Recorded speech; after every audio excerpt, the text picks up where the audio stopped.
محمد وآل محمد صلوات اللہم صلی علی محمد.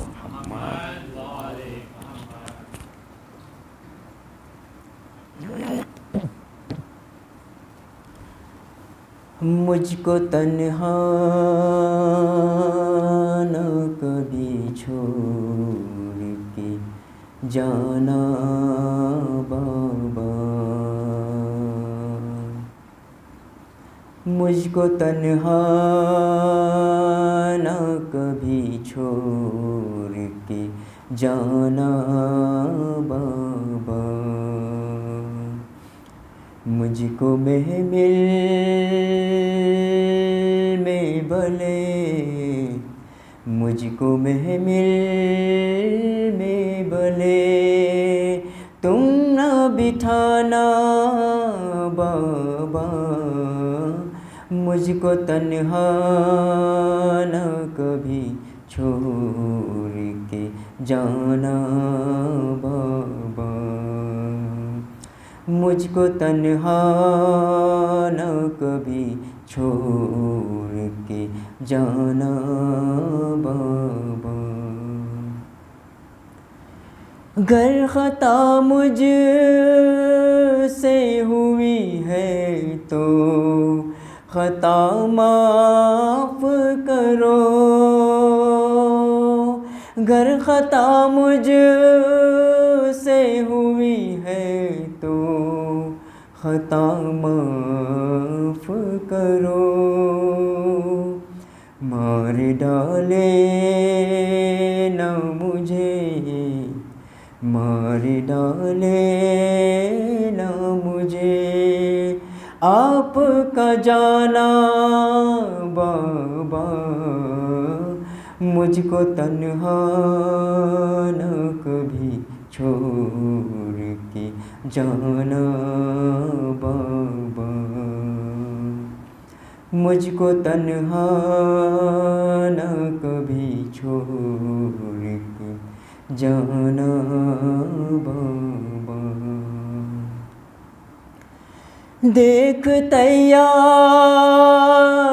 سکینہ ہے علی اکبر بھی، دیکھ تیار سکینہ ہے علی اکبر بھی، ہوں اگر غیر تو تم، ہوں اگر غیر تو تم اتنا بتانا بابا، مجھ کو تنہا نہ کبھی چھوڑ کے جانا بابا، مجھ کو تنہا نہ کبھی چھوڑ کے جانا بابا. تم سے شکوہ نہ کروں گی اپنی بیماری کا، تم سے شکوہ نہ کروں گی اپنی بیماری کا، خود ہی لے لوں گی دوا، خود ہی لے لوں گی دوا، تم نہ پلانا بابا، مجھ کو تنہا نہ کبھی چھوڑ کے جانا بابا، مجھ کو تنہا نہ کبھی چھوڑ کے جانا بابا. ساتھ اصغر کو لیے جانے کا مقصد کیا ہے، ساتھ اصغر کو لیے جانے کا مقصد کیا ہے، اپنی بیماری سے تم، اپنی بیماری سے تم یہ نہ چھپانا بابا، مجھ کو تنہا نہ کبھی چھوڑ کے جانا بابا، مجھ کو تنہا نہ کبھی چھوڑ کے جانا بابا۔ بابا پردیس میں اکبر کی کرو جب شادی، بابا پردیس میں اکبر کی کرو جب شادی، اس گری صغرا کو تم، اس گری صغرا کو تم بھول نہ جانا بابا، مجھ کو تنہا نہ کبھی چھوڑ کے جانا بابا، مجھ کو تنہا نہ کبھی چھوڑ کے جانا بابا۔ پھر اگر مل نہ سکی اتنی گزارش ہے میری، پھر اگر مل نہ سکی اتنی گزارش ہے میری، میری تربت پہ دیا، میری تربت پہ دیا آ کے جلانا بابا، مجھ کو تنہا نہ کبھی چھوڑ کے جانا بابا،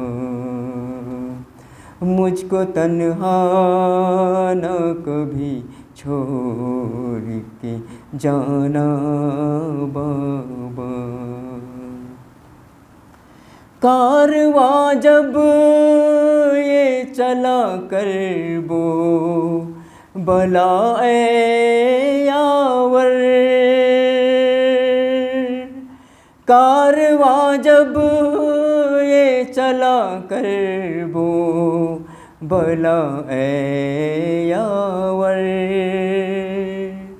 سورہ کہتی تھی یہی، سورہ کہتی تھی یہی لوٹ کے آنا بابا، مجھ کو تنہا نہ کبھی چھوڑ کے جانا بابا، مجھ کو تنہا نہ کبھی چھوڑ کے جانا بابا، مجھ کو محمل میں بھلے، مجھ کو محمل میں بھلے تم نہ بٹھانا بابا، مجھ کو تنہا نہ کبھی چھوڑ کے جانا بابا، مجھ کو تنہا نہ کبھی چھوڑ کے جانا بابا۔ بر محمد و آل محمد صلوات۔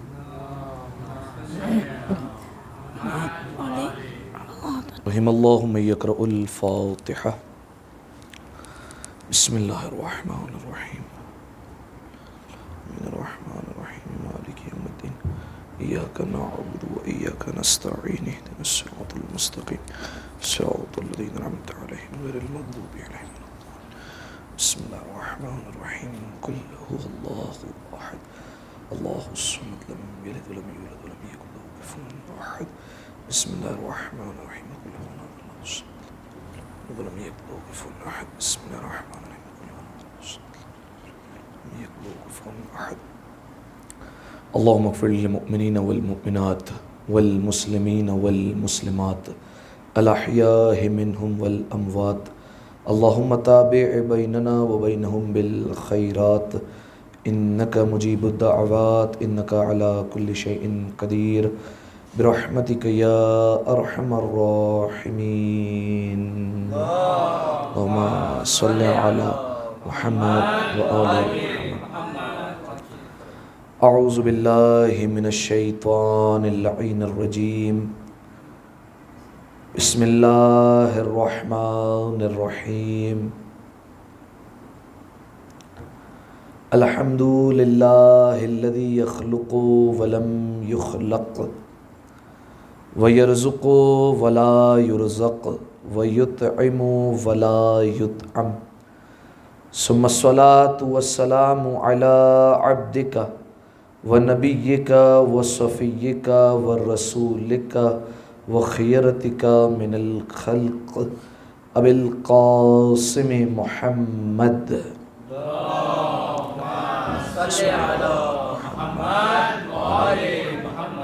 وعلى أهل بيته الطيبين الطاهرين المعصومين المظلومين سيما ابن عمه علي عليه السلام وهو النبأ العظيم والصراط المستقيم والقرآن الكليم وهو الصديق الأكبر والفاروق الأعظم وحبل الله المتين وإمام المسلمين ووصي رسول رب العالمين واللعنة الدائمة على أعدائهم أجمعين أما بعد فقد قال رسول الله صلى الله عليه وآله وسلم حسین منی وانا من الحسین احب اللہ من احب الحسین صلوات علی محمد وآل محمد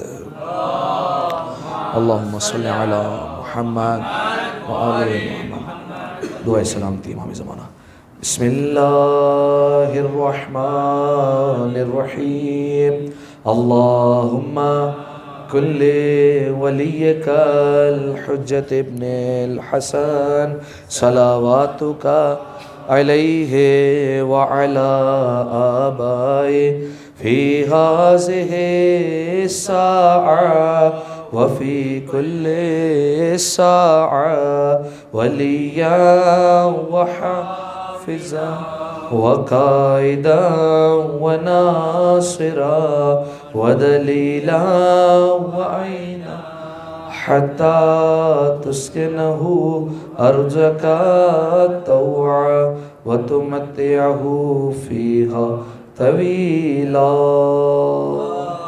اللهم صل على محمد وآل محمد سامعین محترم عزیزان گرامی قدر، یہ مجلس اعزا بسلسلہ روانگی قافلہ حسینی روانگی غریب زہرا کے سلسلے میں منعقد کی گئی ہے، لہٰذا ابتدائی کلام میں ہی آپ تمام مؤمنین اور مؤمنات کی خدمت میں اس موقع کی تعزیت اور تسلیت پیش کرتا ہوں، اور بالخصوص زمانے کے امام کی خدمت میں تعزیت اور تسلیت پیش کرنے کے لیے ایک دفعہ مل جل کر بآواز بلند صلوات پڑھ دیں۔ اللہم صلی علی محمد محمد۔ تمام تر شکر ہے پروردگار عالم کا کہ اس نے ہمیں غم حسین جیسی نعمت سے مالا مال کیا ہے، ورنہ سامعین محترم یہ وہ نعمت ہے جو ہر ایک کے حصے میں نہیں آیا کرتی۔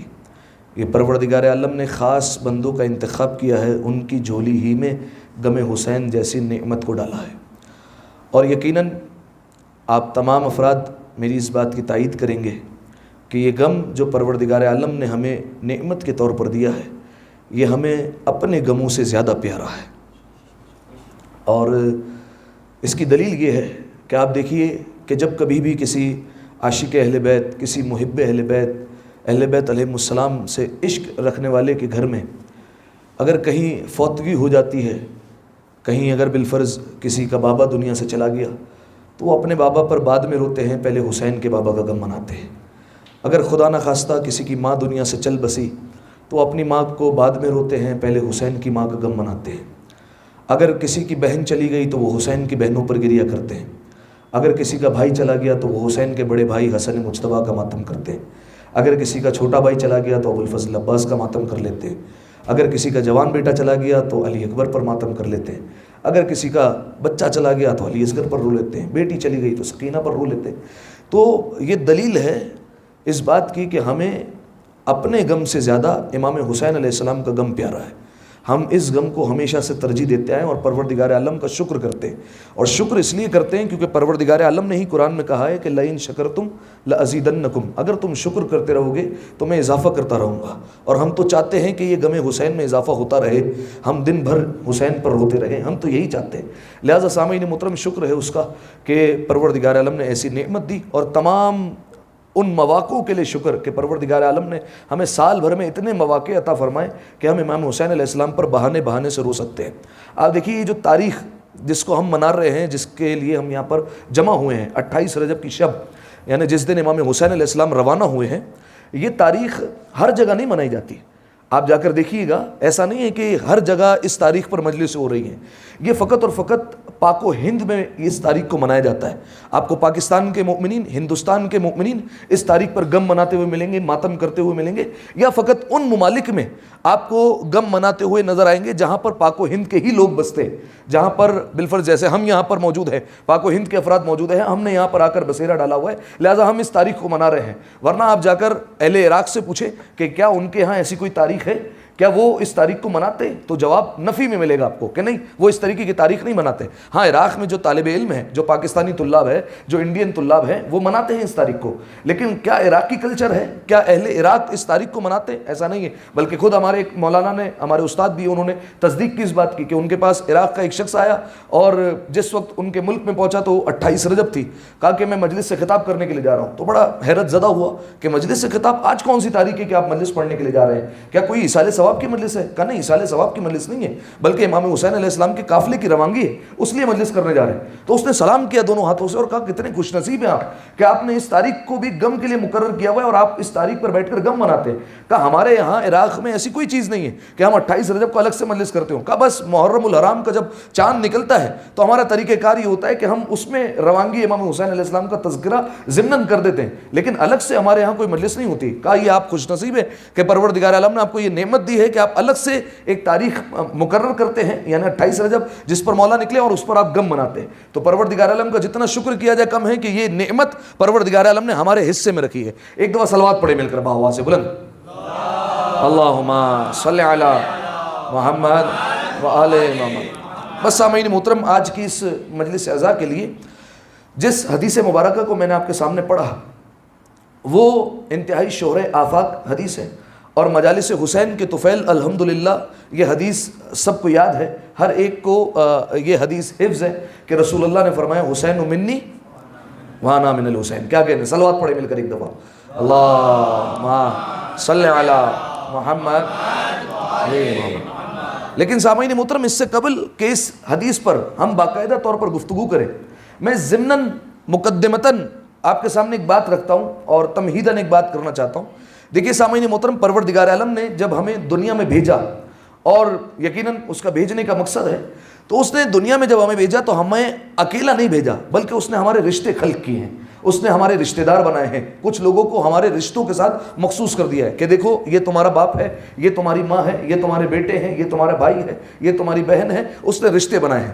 جس طریقے سے پروردگار عالم نے ہمیں رشتوں کی نعمت سے نوازا ہے، بالکل ویسے ہی پروردگار عالم نے رسول اللہ کے بھی رشتے بنائے ہیں۔ آپ دیکھیے رسول اللہ کے صحابی ہیں، رسول اللہ کے امتی ہیں، رسول اللہ کی زوجہ ہے، اسی طریقے سے داماد ہے، بیٹی ہے، یہ سارے کے سارے رسول اللہ کے بھی رشتے موجود ہیں۔ لیکن سامعین محترم توجہ چاہ رہا ہوں، یہ سارے کے سارے رشتے جو رسول اللہ کے ہیں یہ برابر نہیں ہیں، یہ ایک جیسے نہیں ہے۔ ایسا نہیں ہے کہ ان سب کا مرتبہ، ان سب کا رتبہ ایک جیسا ہے، نہیں، ہر ایک کے رشتے کی فضیلت الگ الگ ہے، ہر ایک کا رتبہ الگ الگ ہے، سب برابر نہیں ہے۔ بلکہ میں آپ کو محدود کر کے ایک جملے میں بات کرتا ہوں کہ رسول اللہ کے دو طریقے کے رشتے تھے۔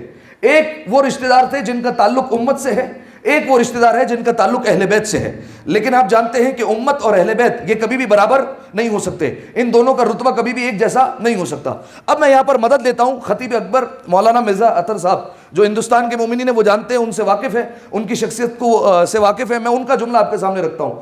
وہ اس جملے کو بڑا اچھے سے سمجھاتے تھے کہ یہ امت والے جو رشتہ دار ہیں اور جو اہل بیت والے رشتہ دار ہیں ان میں بڑا فرق پایا جاتا ہے، اور پھر وہ مثال کے طور پر بڑی جو ہے وہ خوبصورت انداز میں سمجھاتے تھے کہ بس اتنا سا سمجھ لو کہ جو امت والے رشتہ دار ہیں وہ ان کا رشتہ جو رسول اللہ سے وہ کا، کے اور کی والا رشتہ ہے، اور وہ کہتے تھے کہ جو اہل بیت والے رشتے ہیں ان کا تعلق سا، سے اور سی والا ہے۔ میں توجہ چاہ رہا ہوں، آپ کی داد یقیناً ان تک پہنچے گی۔ وہ کہتے تھے کا، کے اور کی والا رشتہ امت والا ہے، رسول کا صحابی، کیا کہنے ہیں آپ کے، رسول کی زوجہ، رسول کے امتی، لیکن جب باری اہل بیت کی آتی ہے اب کا، کے اور کی والے رشتے نہیں ہیں، اب کہا جائے گا علی رسول سا، فاطمہ رسول سی، حسن رسول سے، اور جب حسین کی باری آئی تو اب رسول حسین سے۔ وہ اتنا بہترین انداز سے سمجھاتے تھے۔ اب آپ کہیے کہ مولانا صاحب آپ تو یہ لفظوں میں الجھا رہے ہیں، یہ کا، کے اور کی اور سا، سے اور سی، یہ تو آپ نے لفظوں کا جو ہے وہ آپ نے کھیل جو ہے وہ ہمارے سامنے رکھ دیا، لیکن اس میں فرق کیا ہے؟ نہیں سامعین محترم، فرق ہے۔ دیکھیے یہ کا، کے اور کی والے جو رشتے ہیں یہ ٹوٹ سکتے ہیں، لیکن جو سا، سے اور سی والے رشتے یہ ٹوٹیں گے نہیں، یہ دنیا میں بھی باقی رہیں گے، آخرت میں بھی باقی رہیں گے۔ میں مثال کے طور پر سمجھاتا ہوں تاکہ سب میرے ساتھ ہو جائے۔ میں نے کہا رسول کا صحابی، صحابی کہتے ہیں صحبت میں بیٹھنے والے کو، یعنی جو رسول اللہ کی محفل میں ایسا شخص جو با ایمان ہو، رسول اللہ کا کلمہ پڑھتا ہو، وہ رسول اللہ کی اگر صحبت میں آ کر بیٹھے تو کہیں گے یہ صحابی ہے۔ لیکن یہ صحابیت کا رشتہ ختم ہو سکتا ہے، کس طریقے سے؟ صحابی ہمیشہ صحابی نہیں رہتا۔ بالفرض ایک مثال دے رہا ہوں، اگر کبھی ایک ایسا موقع آ جائے کہ ایک بھری محفل لگی ہو اور رسول اللہ بھری محفل میں کسی کو اٹھا دے محفل سے، تو اب صحابیت کا رشتہ خطرے میں پڑتا ہوا نظر آئے گا۔ لہٰذا یہ جو صحابیت کا رشتہ، جو کا، کے اور کی والے رشتے، جو امت والے رشتے، یہ ٹوٹ سکتے ہیں، لیکن اہل بیت علیہ السلام والا رشتہ نہیں ٹوٹے گا، وہ دنیا میں بھی باقی رہے گا، آخرت میں بھی باقی رہے گا۔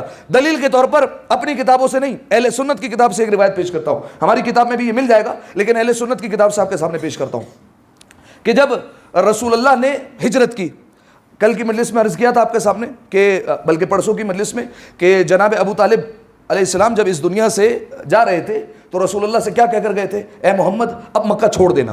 اور جناب جبرائیل نازل ہوئے تھے اور جناب جبرائیل اللہ کا پیغام لے کر آئے، اے محمد اللہ کہہ رہا ہے بس یہ اب مکہ آپ کے رہنے کے لیے قابل نہیں رہا، اب جو آپ کی نصرت کیا کرتا تھا، اپنے الفاظ میں کہہ رہا ہوں، وہ اب چلا گیا ہے، لہٰذا آپ مکہ سے ہجرت کر جائیے اور آپ اس مکہ کو چھوڑ دیجئے۔ اور پھر شب ہجرت کا واقعہ پیش آیا، رسول اللہ نے مکہ کو چھوڑا اور مکہ کو خیر آباد کر دیا، اور کہاں چلے گئے رسول اللہ ہجرت کر کے؟ مدینہ آ گئے، ٹھیک ہے۔ اب جب مدینہ میں رسول اللہ آئے، اب دیکھیے یہ اس ہجرت سے ہمیں امام حسین کی ہجرت تک جانا ہے، ٹھیک ہے، آج امام حسین کی ہجرت ہے، لہٰذا اس ہجرت سے ہم بات شروع کرتے ہیں۔ اب رسول اللہ جب مکہ سے آئے ہیں مدینہ، تو اب مدینہ میں تاریخ کہتی ہے کہ اسلام بڑی تیزی سے پھیلنے لگا، بہت تیزی سے لوگ اسلام کو قبول کرنے لگے، بہت تیزی سے لوگ اسلام کی طرف آنے لگے۔ کیوں؟ کہا کہ اسلام اتنا اچھا مذہب ہے کہ یہ سچ کا پیغام دیتا ہے، یہ ظلم کا پیغام نہیں دیتا ہے، یہ جھوٹ کا پیغام نہیں دیتا، یہ انسانوں کا مذہب ہے، یہ ہمارے حقوق کا تحفظ کرتا ہے، یہ ہمارے حقوق کو سمجھتا ہے۔ ایسا نہیں ہے دوسرے مذاہب میں آپ کو ملے گا کہ دوسرے مذاہب فقط اور فقط اپنی سوچتے ہیں، اپنی پرواہ کرتے ہیں، کہ یہ اسلام وہ دین ہے، وہ مذہب ہے جو لوگوں کی پرواہ کیا کرتا ہے۔ لہٰذا لوگوں نے بڑا پسند کیا اس اسلام کو، تو لوگ آئے اسلام کو قبول کرنے، اور انہوں نے بھی قبول کیا اس اسلام کو، جو 40 سال تک کنکر کو شنکر مانتے رہے وہ بھی اسلام کی طرف آئے اور انہوں نے بھی اسلام کو قبول کر لیا۔ اب جب اسلام پھیلنے لگا اور اسلام قبول کیا تو مسجد نبوی تعمیر کی گئی، ٹھیک ہے۔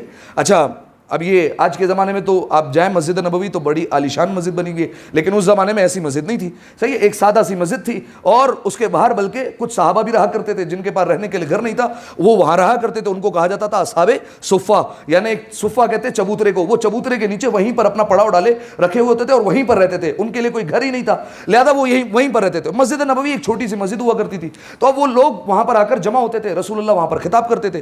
اب وہاں پر ایک واقعہ پیش آیا، میں نے کیا کہا، اہل بیت علیہ السلام والا رشتہ نازک رشتہ نہیں ہے، وہ نہیں ٹوٹے گا۔ اب میں دلیل دے رہا ہوں، واقعہ یہ ہوا کہ صیغہ مواخات کا واقعہ پیش آیا، یعنی صیغہ مواخات کسے کہا جاتا ہے؟ بھائی بھائی بنانے کا واقعہ، صحیح ہے، یعنی رسول اللہ نے ایک دوسرے کو ایک دوسرے کا بھائی بنایا۔ آج بھی کیا ہم ایک دوسرے کے بھائی بن سکتے ہیں؟ ویسے تو دیکھیے یہ ہے کہ مومن ایک دوسرے کا بھائی ہے، لیکن کیا باقاعدہ طور پر سیگا پڑھ کر بھائی بنا جا سکتا ہے؟ بالکل بنا جا سکتا ہے۔ غدیر کے موقع پر اگر آپ مفاتیح الجنان اٹھا کر دیکھیں تو مفاتیح الجنان میں آپ کو ایسا سیگا ملے گا، سیگا اخوت، یعنی باقاعدہ ہمارے مدرسے میں تو یہ تقریب ہوا کرتی تھی کہ سیگا مواخات کی، یعنی پہلے سے ہی طالب علم طے کر لیتے تھے کہ میں اور بالفرض یہ آپس میں جو ہے وہ بھائی بھائی بنیں گے، ٹھیک ہے؟ تو اب اگلے دن جو ہے وہ نام اناؤنس کیا جاتا تھا، بالفرض میرا نام اناؤنس کیا گیا، میرے ساتھ کسی طالب علم ساتھی کا نام اناؤنس کیا گیا کہ آپ دونوں آ جائیں، ہم دونوں سامنے کھڑے ہوتے تھے اور پھر ایک بندہ جو ہے وہ ہمیں سیگا پڑھایا کرتا تھا، وہ سیگا پڑھتا تھا، ہم اس کے پیچھے پیچھے پڑھتے تھے، ٹھیک ہے؟ اور اس سیگے کا مطلب یہ ہوتا تھا کہ یہ آج سے دونوں بھائی بھائی ہو گئے، اور اس سیگے میں وضاحت یہ ہوتی تھی کہ ہم دونوں بھائی بن رہے ہیں تو ایسے ہی نہیں بن رہے، بلکہ ہمارا رشتہ علی کی ولایت کا رشتہ ہے، ہم علی کی ولایت پر ایک دوسرے کو ایک دوسرے کا بھائی بنا رہے ہیں، اور ہم میں سے اگر ایک قیامت کے میدان میں جنت میں چلا گیا تو پہلا جنت میں اس وقت تک نہیں جائے گا جب دوسرا نہ آ جائے، تو پروردگار عالم کرم یہ کرے گا تو ایک کے صدقے میں دوسرے کو بھی جنت میں بھیج دے گا۔ صلوات پڑھیں ایک دفعہ مل کر بآواز بلند، اللہم صلی علی محمد و آل محمد۔ تو یہ سیگے جو ہے وہ اس طریقے سے مل جاتے ہیں۔ اب رسول اللہ نے سیگہ مواخات کا واقعہ پیش آیا مسجد نبوی میں، رسول اللہ نے کہا میں ایک دوسرے کو ایک دوسرے کا بھائی بنانے لگا ہوں، صحیح ہے، لیکن بھائی رسول اللہ نے ایسے نہیں بنایا، رسول اللہ نے کہا میں ان دونوں کو ایک دوسرے کا بھائی بناؤں گا جن کی سوچ ملتی ہوگی، جن کا کردار ملتا ہوگا، جن کی عقل ملتی ہوگی، جن کی معرفت ملتی ہوگی، جن کے منصوبے آپس میں ایک دوسرے سے میل کھاتے ہوں گے، ان کو میں ایک دوسرے کا بھائی بنانے لگا ہوں۔ اور پھر رسول اللہ نے آواز دے کر کہا سلمان اٹھو، ایک بار جانب سے جناب سلمان اٹھے اور کہا ابو ذر تم بھی میرے قریب آؤ۔ جیسے ہی جناب سلمان اور ابو ذر آئے تو جناب سلمان کا ہاتھ دیا جناب ابو ذر کے ہاتھ میں، ابو ذر کا ہاتھ دیا سلمان کے ہاتھ میں، اور کہا سلمان اور ابو ذر آج سے تم ایک دوسرے کے بھائی ہو، کیونکہ تمہاری سوچ ملتی ہے، تمہاری عقل ملتی ہے، تمہارے کردار ملتے ہیں، تمہاری معرفت ملتی ہے، تمہارے منصوبے ملتے ہیں۔ اس کے بعد جناب مقداد کو اور جناب عمار کو بلایا اور کہا مقداد آج سے تم عمار کے بھائی، عمار تم مقداد کے بھائی، کیونکہ تمہاری سوچ ملتی ہے، کردار ملتے ہیں، منصوبے ملتے ہیں۔ اور پھر چونکہ اہل سنت کی کتاب ہے تو اس میں یہ بھی لکھا ہے کہ عالم اسلام کے پہلے خلیفہ اور دوسرے خلیفہ کو بھی بلایا، کہا آپ بھی ایک دوسرے کے بھائی ہیں، کیونکہ آپ کی سوچ ملتی ہے، آپ کے کردار ملتے ہیں، آپ کے منصوبے ملتے ہیں،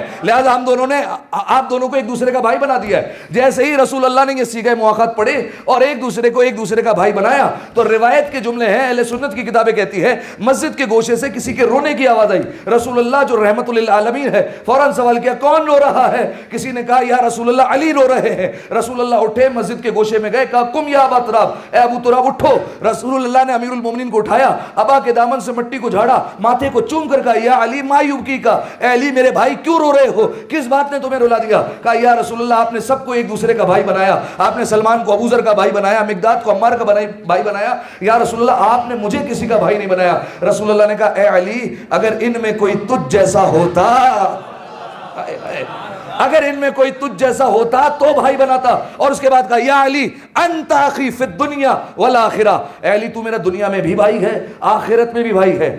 رسول اللہ نے یہ نہیں کہا کہ دنیا میں بھائی ہے، کہا آخرت میں بھی بھائی ہے۔ آ گئی دلیل کہ یہ رشتے صرف دنیا میں قائم نہیں رہتے، آخرت میں بھی قائم رہیں گے، آخرت میں بھی یہ رشتہ نہیں ٹوٹے گا۔ آپ غور تو کیجئے، قیامت کا میدان وہ ہے کہ جہاں سورج سوا نیزے پر قرآن کہتا ہے، احادیث کہتی ہے کہ وہاں نفسا نفسی کا عالم ہوگا، دوست دوست کا نہیں ہوگا، بھائی بھائی کا نہیں ہوگا، باپ بیٹے کو جواب نہیں دے گا، بیٹی ماں کو جواب نہیں دے گی۔ اتنے نفسا نفسی کے عالم میں جب سب رشتے ختم ہو گئے، رسول اللہ کہہ رہے ہیں کہ میرا اور علی کا رشتہ سلامت رہنے والا ہے، میں اور علی اس وقت بھی بھائی ہوں گے۔ یا رسول اللہ یہ کیا ماجرا ہے؟ جب سب رشتے ختم ہو گئے، سب بھائی بھائی نہ رہے، آپ دونوں اب تک کیوں بھائی ہیں؟ آپ کا رشتہ کیوں سلامت رہا؟ بعید نہیں آواز رسالت آئے کہ بس ایک جملے میں سمجھ لو، جو حساب دینے والے ہیں وہ رشتے ختم ہو جائیں گے، جو حساب لینے والے ہیں وہ رشتے سلامت رہا کریں گے۔ ایک دفعہ صلوات پڑھیے مل کر بآواز بلند،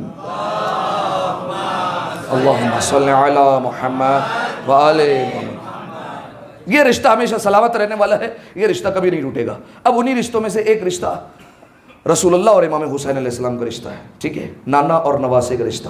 میں نے حدیث آپ کے سامنے پڑھی، مشہور و معروف شورۂ آفاق حدیث، جس کا سارا مجمع حافظ ہے، حسین منی وانا من الحسین۔ لیکن سامعین محترم یہ حدیث آدھی حدیث ہے، یہ پوری حدیث نہیں ہے۔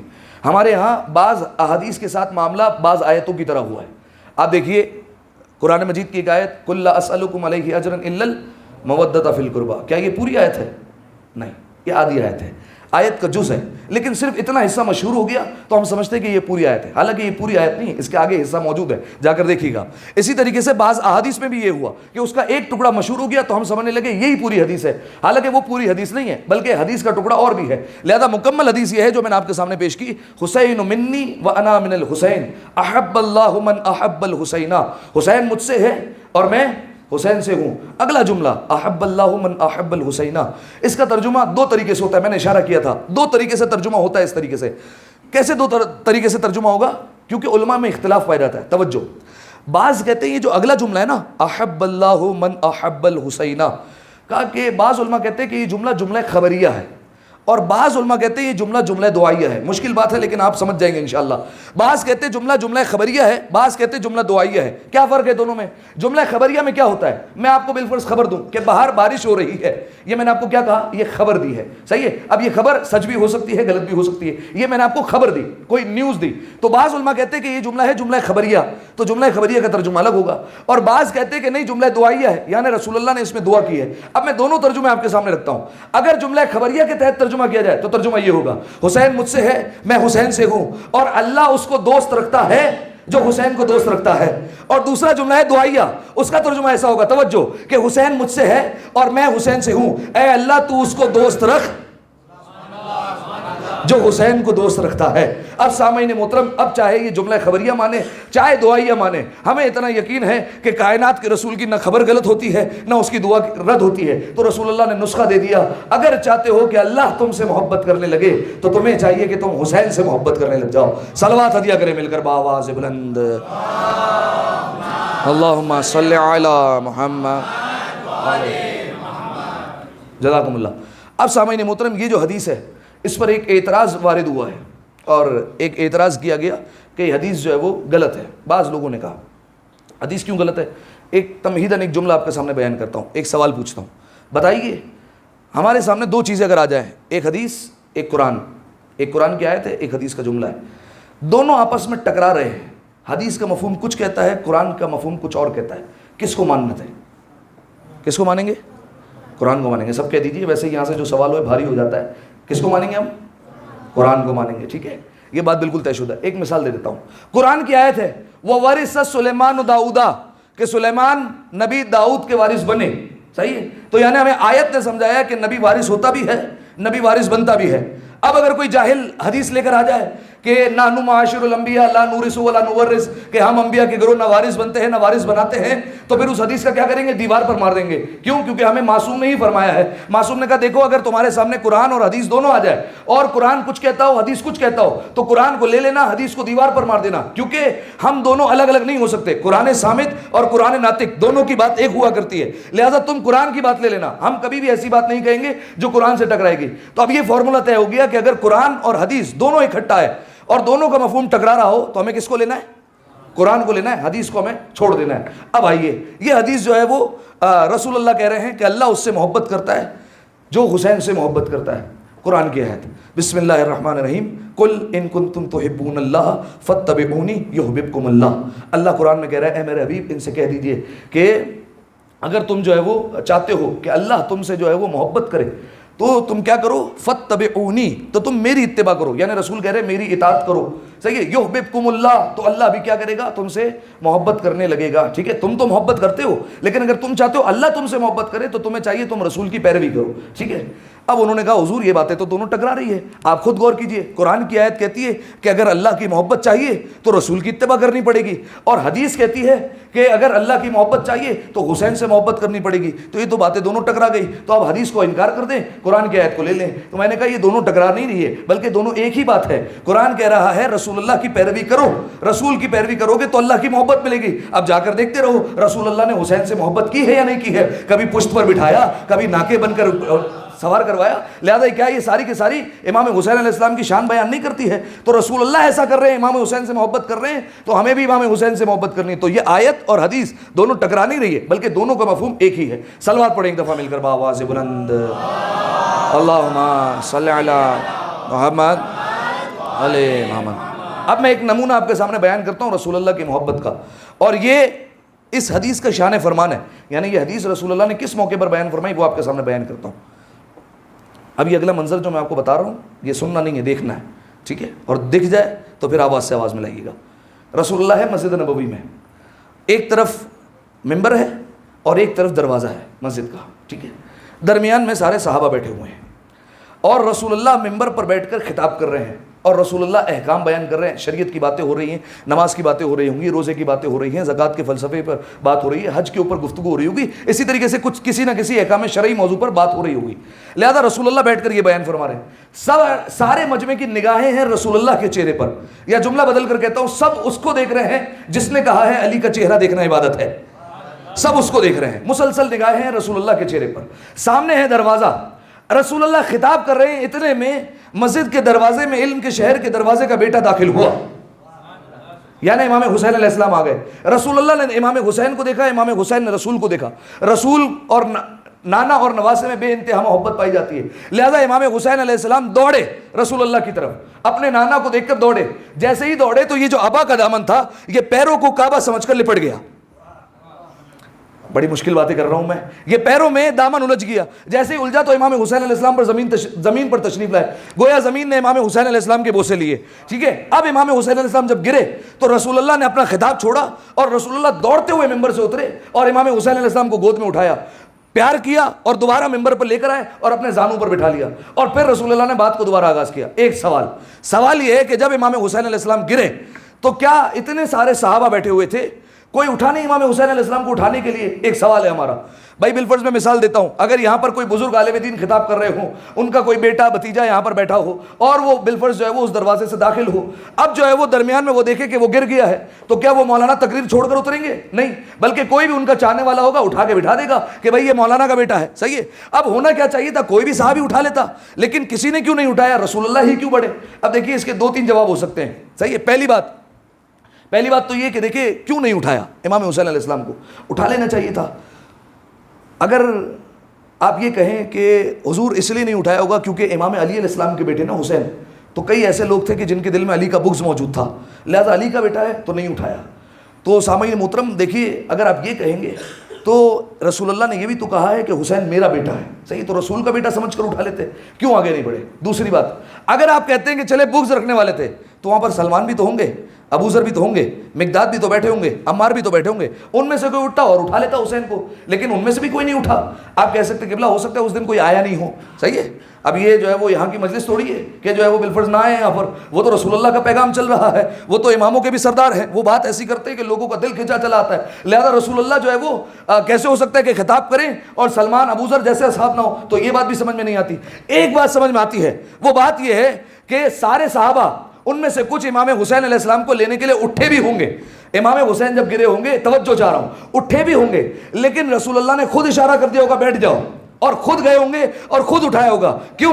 اگر صحابہ اٹھا لیتے تو مورخ لکھ دیتا کہ فلاں تاریخ کو حسین مسجد میں آئے تھے اور فلاں صحابی نے، ان کی فضیلت یہ ہے کہ انہوں نے آگے بڑھ کر حسین کو اٹھایا تھا، لہذا یہ ان حضرت کی فضیلت ہے۔ رسول اللہ نے بٹھا دیا، کہا بیٹھ جاؤ میں اٹھاؤں گا، یعنی گویا رسول اللہ نے سمجھا دیا امامت کو سہارا رسالت تو دے سکتی ہے، صحابیت نہیں دے سکتی ہے۔ سلامت رہیے آپ، یا حال ہے، سلامت رہیے۔ امامت کو سہارا رسالت تو دے سکتی ہے، صحابیت نہیں دے سکتی۔ اب مجھے جملہ کہہ دینا، جب امامت کو سہارا صحابیت نہیں دے سکتی ہے تو وہابیت کیسے دے دے گی؟ صلوات پڑھے ایک دفعہ مل کر بآواز بلند، اللہم صلی علی محمد وآل محمد۔ اب رسول اللہ لے کر آئے، امام حسین کو زانوں پر بٹھایا، صحیح ہے؟ اب بات کیا ہونی چاہیے تھی کہ رسول اللہ کہتے اچھا تو میں یہ کہہ رہا تھا، اور پھر یہاں سے بات کا آغاز ہو جاتا کہ پرانی باتیں ہماری یہ چل رہی تھی، لیکن رسول اللہ نے ایسا نہیں کہا۔ رسول اللہ نے کہا ھذا الحسین، دیکھو یہ حسین ہے، فاعرفوہ، اسے پہچان لو، حسین منی وانا من الحسین، حسین مجھ سے ہے میں حسین سے ہوں، احب اللہ من احب الحسین، جو حسین کو دوست رکھے گا اللہ اس کو دوست رکھے گا۔ یہ کہنے کی کیا ضرورت تھی؟ میں ایک بالفرض مثال دیتا ہوں، مجلس کے دوران اگر خطاب ہو رہا ہو، کوئی خلل آ جائے، کوئی درمیان میں ڈسٹربنس ہو جائے، بالفرض یہ مائک خراب ہو جائے، یا بالفرض کوئی بچہ رونے لگ جائے، تو میں رک جاؤں گا، اپنی تقریر روک دوں گا، صحیح ہے؟ بالفرض 2-4 منٹ کا وقفہ آ گیا، اس کے بعد وہ خلا دور ہو گیا، اب جو ہے وہ میں کیا کہوں گا؟ اچھا تو میں یہ کہہ رہا تھا، اور وہیں سے بات کا آغاز ہوگا۔ ہونا یہ چاہیے تھا کہ امام حسین علیہ السلام درمیان میں گرے, رسول اللہ نے اٹھایا اور رسول اللہ زانوں پر بٹھاتے اور پھر کہتے اچھا تو میں یہ کہہ رہا تھا نماز پر بات ہو رہی تھی یا روزے پر گفتگو ہو رہی تھی یا حج پر ہمارا کلام ہو رہا تھا یا زکوٰۃ کا فلسفہ ہو رہا تھا, اچھا تو میں یہ کہہ رہا تھا, اور ایسے کہہ کر بات کا آغاز ہوتا. لیکن اگر رسول اللہ سے پوچھے کہ یا رسول اللہ وہیں سے بات کیوں شروع نہیں کی, تو رسول اللہ وہی نہیں جواب دے کہ دیکھو پہلے مسائل بیان ہو رہے تھے, مسائل کی بات اور ہے, فضائل کی بات اور ہے. زانوں پر مرکز فضائل بیٹھا ہوا تھا. کیسے ہو سکتا ہے کہ مسائل کو جو ہے وہ جاری رکھا جائے جبکہ زانوں پر مرکز فضائل بیٹھا ہے. لہذا رسول اللہ نے مرکز فضائل کی گفتگو شروع کی. دیکھو یہ حسین ہے, اس کو پہچان لو, یہ مجھ سے ہے, میں اس سے ہوں, دیکھو جو اس کو محبت رکھے گا اللہ اس سے محبت رکھے گا. تو اب یہ رسول اللہ نے جو ہے وہ خطاب کیا. اب جو ہے وہ میں آج کی مناسبت کی طرف جو ہے وہ رخ لے لیتا ہوں. اگر چاہتا تو اس پر بھی جو ہے وہ تھوڑی بہت گفتگو ہو سکتی ہے, لیکن جو ہے وہ ظاہر ہے کہ تاریخ بھی بیان کرنی ہے مجھے کہ امام حسین علیہ السلام جس مدینہ میں رہتے ہیں, جہاں ان کی یادیں بسی ہوئی ہیں, جہاں امام حسین علیہ السلام کا بچپن گزرا ہے, جہاں ایسے ایسے واقعات ہوئے ہیں کہ رسول اللہ حسین کے لیے اٹھے ہیں, جہاں رسول اللہ حسین کے لیے ناکہ بنے ہیں, کیا امام حسین علیہ السلام کے لیے آسان ہوگا اس مدینہ کو چھوڑ دینا؟ کیا یہ آسان ہے؟ ہم یہ سن لیتے ہیں, انشاءاللہ جو ہے وہ آپ محسوس کریں گے کہ یہ ایک مصیبت ہے امام حسین علیہ السلام کے لیے مدینہ چھوڑنا. اچھا پہلے اس کی تاریخ سنیے کہ امام حسین علیہ السلام نے مدینہ کس طریقے سے چھوڑا ہے. صلوات پڑھیں ایک دفعہ مل کر, اللہم صلی علی محمد وعلی محمد. دیکھیے رجب کا مہینہ ہے اور 60 ہجری ہے, توجہ 60 ہجری ہے, رجب کا مہینہ ہے. امام حسین علیہ السلام مسجد میں تشریف فرمائے اور تاریخ یہ بیان کرتی ہے کہ یہ رجب کا مہینہ 60 ہجری کا رجب بڑا عجیب رجب تھا. عجیب اس لیے کیونکہ اس رجب میں امام حسین علیہ السلام بے چین رہا کرتے تھے. امام حسین علیہ السلام بار بار کبھی اپنے نانا کی قبر پر جاتے ہیں, روتے ہوئے واپس آ جاتے ہیں, پھر کبھی اپنے بھیا کی قبر پر جاتے ہیں, وہاں آنسو بہاتے ہیں, زیارت کرتے ہیں, پھر واپس آ جاتے ہیں, کبھی اپنی ماں کی قبر پر جاتے ہیں, وہاں پر آنسو بہاتے ہیں, پھر آ جاتے ہیں. ٹھیک ہے, یہ امام حسین علیہ السلام کا طریقہ کار ہے. ایک دفعہ نہیں, دن میں کئی مرتبہ امام حسین علیہ السلام قبر پر آتے ہیں, جاتے ہیں, آتے ہیں, جاتے ہیں, کئی مرتبہ. صحیح ہے. اب امام حسین علیہ السلام اس رجب کے مہینے میں بیٹھے ہوئے ہیں مسجد نبوی میں, اور امام حسین علیہ السلام کے قریب ہی بیٹھا ہوا ہے جس کا نام ہے عبداللہ ابن زبیر. ٹھیک ہے, زبیر یعنی جن کا یہ بیٹا ہے عبداللہ, یہ زبیر امیر المومنین کا چاہنے والا تھا. امام علی نے نہج البلاغہ میں آپ جا کر دیکھیے کہا کہ زبیر ہم اہل بیت میں سے تھا. صحیح ہے, جو جناب سلمان کے لیے کہا ہے کہ سلمان منا اہل البیت, ویسے ہی زبیر کے لیے بھی کہا. ٹھیک ہے, لیکن یہ جو ہے وہ بعد میں مولا کا ساتھ چھوڑ گیا تھا. جنگ جمل میں جو ہے وہ یہ نیوٹرل تھا, صحیح, کہیں پر بھی نہیں تھا, اور جو ہے وہ اسے درمیان میں قتل کر دیا گیا تھا. تو امیر المومنین نے فرمایا تھا کہ قاتل بھی جہنمی ہے, مقتول بھی جہنمی ہے. صحیح ہے, اور یہ زبیر مولا کا چاہنے والا تھا, لیکن مولا نے کہا اس کے بیٹے نے, جب سے اس کا بیٹا پیدا ہوا ہے, اس کے بیٹے نے اپنے باپ کو ہماری راہ سے ہٹا دیا. صحیح ہے, یعنی یہی عبداللہ ابن زبیر. امام حسین بیٹھے ہیں مسجد نبوی میں, عبداللہ ابن زبیر بیٹھا ہوا ہے, دونوں بیٹھے ہوئے ہیں. اتنی دیر میں ایک بچہ دوڑتا ہوا آتا ہے مسجد میں, عصر کے بعد کا وقت ہے. ایک بچہ دوڑتے ہوئے آتا ہے اور امام حسین علیہ السلام اور عبداللہ ابن زبیر کے نام ایک پیغام رکھتا ہے کہ آپ دونوں کو مدینہ کے گورنر, اس وقت گورنر تھا ولید بن عتبہ کا, ولید نے آپ کو دربار میں بلایا ہے. آپ پہنچے دونوں دربار میں. اچھا دیکھیے, یہ وہ وقت تھا کہ جب دربار میں جانے کا وقت نہیں تھا. دربار میں لوگ صبح کے وقت جایا کرتے تھے, عوام صبح کے وقت جمع ہوتی تھی. لیکن اس وقت عصر کے بعد جب مغرب کی نماز ہونے والی ہے, اس وقت دربار میں بلایا گیا. تو عبداللہ ابن زبیر پریشان ہوا. اس نے کہا یہ کون سا وقت ہے دربار میں بلانے کا, اگر کوئی کام تھا تو صبح ملاقات کر لیتے, اس وقت کیوں بلایا؟ تو امام حسین علیہ السلام چونکہ علم غیب کے مالک ہے, لہذا امام حسین علیہ السلام نے فرمایا لگتا ہے یزید کا باب اس دنیا سے چلا گیا ہے, اور اب چونکہ یزید تخت خلافت پر آ گیا ہے, لہذا اس نے ہمیں بیعت کرنے کے لیے بلایا ہے. جیسے امام حسین علیہ السلام نے کہا تو عبداللہ ابن زبیر بھی جانتا تھا کہ یہ خانوادہ وہ ہے جو علم غیب کا مالک ہے, لہذا عبداللہ ابن زبیر وہیں سے اس نے اپنا سامان سمیٹا اور مدینہ کو چھوڑ کر چلا گیا کہ میں جو ہے وہ دربار میں نہیں جاؤں گا اور مجھے بیعت نہیں کرنی ہے. ٹھیک ہے, مکمل تاریخ ہے آپ کے سامنے. امام حسین علیہ السلام نے کہا میں جاؤں گا دربار میں. سوال, امام حسین علیہ السلام کو دربار میں جانا چاہیے تھا یا نہیں جانا چاہیے تھا؟ پہلے میں ایک بات کہہ دوں, ہماری کوئی اوقات نہیں کہ ہم امام کے فعل پر اعتراض کریں. ہم امام سے پوچھیں کہ مولا آپ گئے کیوں, نہیں, ہماری اتنی اوقات نہیں ہے. امام جو کرتا ہے ٹھیک کرتا ہے, اس کا فعل حجت خدا ہے, اس کا فعل جو ہے وہ پروردگار عالم کی جانب سے وہ اس کی مرضی کے مطابق کرتا ہے. ہم کوئی سوال کرنے والے نہیں ہوتے, لیکن ایک سمجھنے کے لیے سوال قائم کر رہا ہوں کہ کیا امام حسین علیہ السلام کو جانا چاہیے تھا یا نہیں جانا چاہیے تھا. ایک مثال سنیے, بالفرض آپ کہیں پر جاب کرتے ہیں, وہاں پر جو ہے وہ بالفرض کوئی کلرک ہے, کوئی پیون ہے یا کوئی سیکیورٹی گارڈ ہے. آپ نے اس سے جو ہے وہ حال احوال پوچھے, حضور کیسے ہیں, سب گھر میں ٹھیک ہے؟ اس نے کہا الحمدللہ. کہا آپ کا بچہ ٹھیک پڑھا ہے اسکول میں؟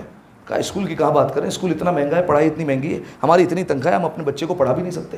کہا اچھا تمہارا بچہ نہیں پڑھ سکتا, چلو اللہ نے مجھے وسائل عطا کیے, میں تمہارے بچے کو پڑھا دوں گا. یعنی میں جو ہے وہ سارے پیسے دوں گا, سارے وسائل کا انتظام میں کروں گا, تم اپنے بچے کا داخلہ کرواؤ. اب جو ہے وہ اس نے ساری زندگی اس بچے کو پڑھایا. اب جب ساری زندگی بچے کو پڑھایا, بچہ ایک وقت وہ آیا کہ بالفرض ایک بہت بڑی پوسٹ پر, گورنمنٹ لیول پر ایک بہت بڑی پوسٹ پر پہنچ گیا, بالفرض ایک آئی جی بن گیا, صحیح ہے. اور اب جو ہے وہ ایک وقت یہ آتا ہے کہ اس شخص کے دروازے پر, جس نے پیسے دیے تھے, جس نے فیس بھری ہے پوری زندگی, اس کے دروازے پر گاڑی رکتی ہے اور وہ کہتا ہے حضور آپ کو فلاں شخص نے, فلاں آئی جی نے آپ کو اپنے آفس میں بلایا, پہنچے. ہوگا کیا؟ وہ کہے گا حضور میں نے اس کو ساری زندگی لکھایا پڑھایا, میں نے اس کے لیے سارے انتظام کیے, اس کے ابا کے پاس پیسے نہیں تھے, میرا دل یہ چاہتا ہے کہ وہ میرے دروازے پر آئے, مجھے سلوٹ کرے, میرا دل یہ چاہتا ہے کہ وہ مجھے آ کر سلام کرے, اور وہ کہہ رہا ہے کہ میں اس کے آفس میں آ کر پہنچوں. اب آپ اس کو اس طریقے سے تصور کریں, یہ جو کرسی تھی اسلام کی, اس پر ولید بن عتبہ بیٹھا ہے. یہ کرسی کس کی ہے؟ دراصل رسول اللہ کی ہے. اس میں خدیجہ کا مال لگا ہوا ہے, اس میں علی کی تلوار لگی ہوئی ہے, اس میں ابو طالب کی محنت شامل ہے. اب کیا امام حسین علیہ السلام کے لیے بنتا تھا کہ دربار میں جائیں, لیکن امام حسین علیہ السلام نے کہا میں جاؤں گا. ٹھیک ہے, جانا نہیں چاہیے تھا, صحیح ہے, تاریخ یہ کہے گی کہ نہیں جانا چاہیے, لیکن امام حسین نے کہا میں جاؤں گا. کیوں؟ اگر نہیں جاتے تاریخ لکھ دیتی قلم اٹھا کر کہ یزید کا اتنا جنگ کا ارادہ بنتا نہیں تھا, وہ تو حسین نے ابتدا میں جواب ایسا دیا تو یزید کا ارادہ بن گیا اور اس نے جنگ جو ہے وہ کر لی, اور یہ ساری جنگ امام حسین علیہ السلام کے خاتمے میں آ جاتی. ٹھیک ہے, حالانکہ آپ دیکھیے کربلا تک امام حسین علیہ السلام نے جنگ کی کبھی بھی پہل نہیں کی ہے, کبھی بھی امام حسین علیہ السلام کی طرف سے پہلا حملہ نہیں ہوا ہے, کبھی بھی امام حسین علیہ السلام نے جنگ کی پہل نہیں کی ہے, بلکہ امام حسین نے دفاع کی ہے, ڈیفینڈ کیا اپنے آپ کو, پہل نہیں کی. اب جو ہے وہ یہ معاملہ ہو گیا کہ امام حسین علیہ السلام نے کہا میں جاؤں گا. امام حسین علیہ السلام گئے گھر میں, جیسے ہی گھر میں آئے تو ماں جیسی بہن جس کا نام زینب ہے, وہ جو حسین کے چہرے کو پڑھ لیا کرتی ہے قرآن کی طرح, نگاہ کی اپنے بھائی کے چہرے پر, جیسے نگاہ گئی تو دیکھا پریشان ہے. کہا بھیا حسین کیا بات ہے؟ کہا زینب ذرا نانا کا ماما لے کر آنا. جناب زینب گئی اور تبرکات میں سے نانا کا ماما نکالا اور امام حسین کو دیا. امام حسین نے سر پر نانا کا ماما باندھا. یاد رکھیے گا اہل بیت علیہ السلام کے گھر میں جب بھی کبھی اہم تحریک پر جانا ہوتا ہے تب یہ امامہ نکلتا ہے, صحیح ہے. جناب سیدہ جب فدق کے لیے دربار گئی تھی تب بھی جناب سیدہ نے یہ امامہ پہنا تھا. آج امام حسین علیہ السلام نے دوبارہ طلب کیا زینب امامہ دینا. جناب زینب نے امامہ دیا. کہا بھیا بات کیا ہے, کیوں جانا چاہتے ہو؟ کہا کہ زینب ولید نے دربار میں بلایا ہے. کہا اچھا. امام حسین علیہ السلام نے کہا کہ جانا ہے؟ جناب زینب نے کہا ٹھیک ہے بھیا کا فیصلہ ہے. امام حسین علیہ السلام گھر سے باہر نکلے, اکیلے نکلے. جیسے ہی باہر نکلے تو جناب زینب نے فوراً آواز دی, اونو محمد بیٹا ماموں کے پیچھے جاؤ, دیکھو حالات خراب ہے, تم ماموں کے ساتھ رہنا. جناب اونو محمد پیچھے پیچھے چلے. ادھر جناب زینب کی آواز ختم ہوئی, جناب ام لیلہ نے آواز دی علی اکبر دیکھو بڑا بیٹا باپ کا بازو ہوتا ہے, باپ کے پیچھے جاؤ. جناب علی اکبر گھر سے نکلے. ام فروا نے آواز دی قاسم چچا جا رہے ہیں, جاؤ چچا کے پیچھے پیچھے. سارے بنی ہاشم کے جوان امام حسین علیہ السلام کے پیچھے پیچھے گئے.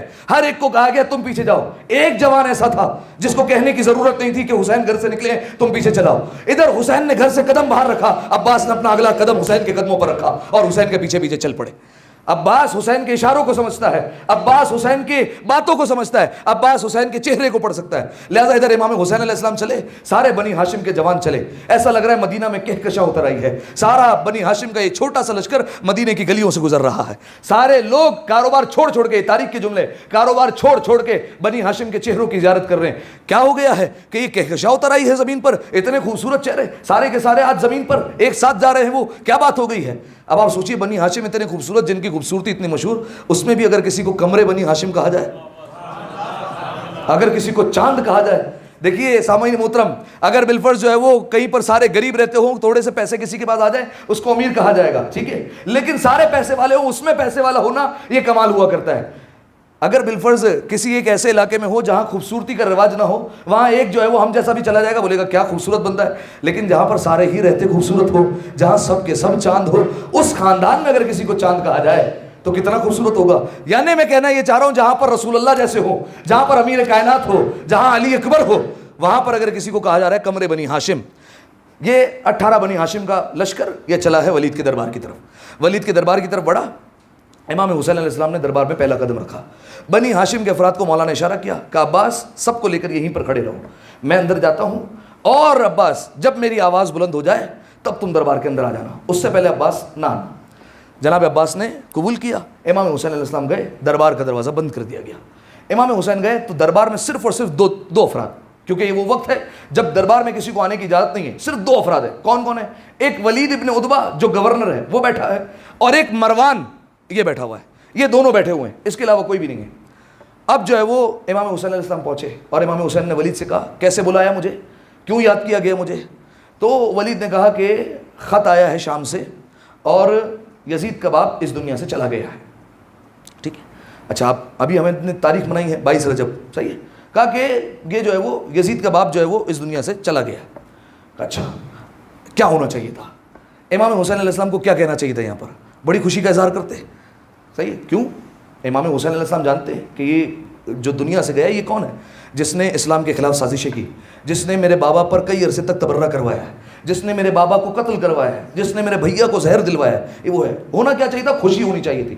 لیکن اگر خوشی کا اظہار کر دیتے پھر محرک قلم اٹھاتا اور لکھ دیتا کہ یہ حسین نے پہل کی تھی, یزید کا ارادہ نہیں تھا جنگ کا. ٹھیک ہے, وہ تو حسین نے جواب ایسا دیا اور یزید کے باپ کے متعلق ایسا کہا, لہذا امام حسین علیہ السلام نے خوشی کا اظہار نہیں کیا. اچھا کیا افسوس کریں؟ افسوس بھی نہیں کر سکتے کیونکہ دشمن خدا ہے. افسوس نہیں کر سکتے, خوشی نہیں کر سکتے. دیکھیے امام حسین کو, امام کو اختیار ہوتا ہے کہ اپنے چہرے کے تاثرات کیسے بنائے. ٹھیک ہے, اس کے دل کی کیفیت الگ ہوتی ہے, چہرے کی کیفیت الگ ہوتی ہے, امام کا اختیار ہوتا ہے. لہذا افسوس نہیں کر سکتے, خوشی نہیں کر سکتے. آیت تو پڑھ سکتے ہیں قرآن کی. امام نے فوراً آیت پڑھی انا للہ و انا الیہ راجعون. بس جیسے آیت پڑھی تو اس نے کہا کہ اچھا معاملہ یہ ہے کہ یزید کا باپ تو چلا گیا, اب یزید کو وہ تخت خلافت پر بٹھا کر گیا ہے. یزید نے چند افراد کے نام بھیجے ہیں, 2-3 افراد کے نام ہیں, ان سے بیعت لے لو. کئی لوگ, بلکہ تاریخ لکھتی ہے کئی ممالک یزید کی بیعت کر چکے ہیں اور انہوں نے کہا ہے اب ان 3 افراد سے بیعت لینا ہے, اور ساتھ میں لکھا ہے کہ خاص طور پر حسین ابن علی کی بیعت لے لینا, اور اگر وہ بیعت نہ کرے تو سر قلم کر دینا. ٹھیک ہے, یہ لکھا ہے. یعنی یزید بھی سمجھتا تھا کہ سب کی بیعت ایک طرف ہے, حسین کی بیعت ایک طرف ہے. اگر حسین بیعت نہ کرے تو کوئی فائدہ ہی نہیں ہے اس خلافت کا. یہی معاملہ ہے جب امیر المومنین جو ہے وہ ان کا دور تھا اور کچھ لوگوں نے خلافت پر قبضہ کر لیا. سب بیعت کر چکے تھے, بار بار کیوں علی کے پاس آتے تھے بیعت کر لو, وہ جانتے ہیں سب بیعت کر لیں وہ ایک طرف ہے, لیکن اگر علی کی بیعت نہ ہوئی تو پھر جو ہے وہ فائدہ نہیں ہے ہماری خلافت کا. لہذا سامعین محترم, اب جب امام حسین علیہ السلام کو کہا گیا بیعت کریں, اب امام حسین علیہ السلام نے پلٹ کر کہا, کیا کہتے کہ بیعت نہیں کر رہا. اگر کہہ دیتے پھر وہی محرک لکھ دیتا کہ جنگ کی ابتدا حسین ابن علی نے کی ہے.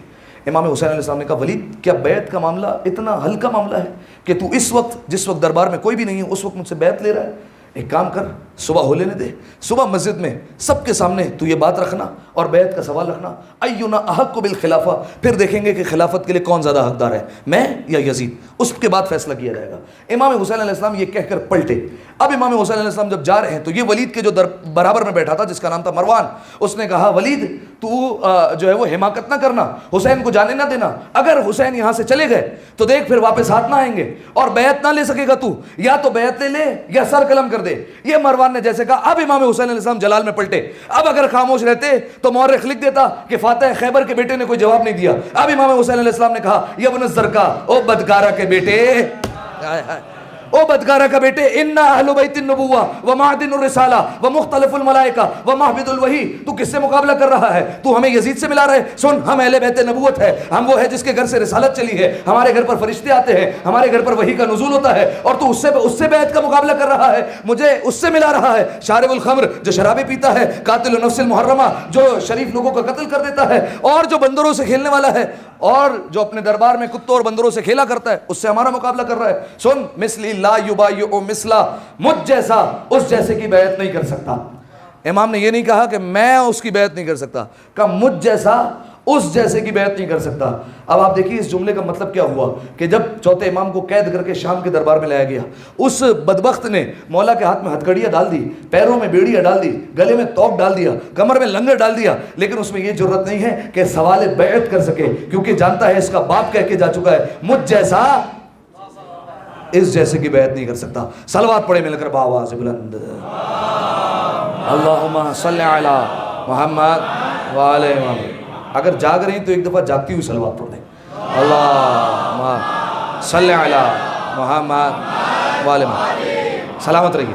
بس سامعین محترم, اب جیسے ہی امام حسین علیہ السلام کی آواز بلند ہوئی, جیسے ہی امام حسین علیہ السلام نے اپنی آواز کو ذرا سا بلند کیا, جناب عباس اشارہ سمجھ گئے امام حسین کا. ادھر جناب عباس نے اپنا بازو مارا دربار کے دروازے پر, جیسے ہی بازو مارا ہے دروازہ کھل گیا, اور دروازہ جو ہے وہ جیسے ہی کھلا سارے بنی ہاشم کے افراد جتنے سپاہی تھے ان کو ہٹاتے ہوئے داخل ہوئے، سب نے اپنی اپنی تلواریں کھینچی اور جناب عباس امام حسین کے قریب آ کر کھڑے ہوئے. مولا اشارہ کر دیں، آپ اشارہ کریں، ان دونوں کی گردن ابھی اتار دیتا ہوں. امام حسین نے کہا نہیں عباس، تلوار کو اندر رکھو. ہر مقام پر جناب عباس کو جنگ سے روکا گیا اور ہر مقام پر امام حسین نے یہی پیغام دیا، دیکھو جنگ کی ابتدا ہماری طرف سے نہیں ہوئی ہے، عباس تلوار رکھو اندر. جناب عباس نے امام حسین کے اشارے پر تلوار کو اندر رکھا. امام حسین علیہ السلام نے جب یہ جملہ کہا، مجھ جیسا اس جیسے کی بیعت نہیں کرے گا، اب یہ کہہ کر امام حسین علیہ السلام مڑے.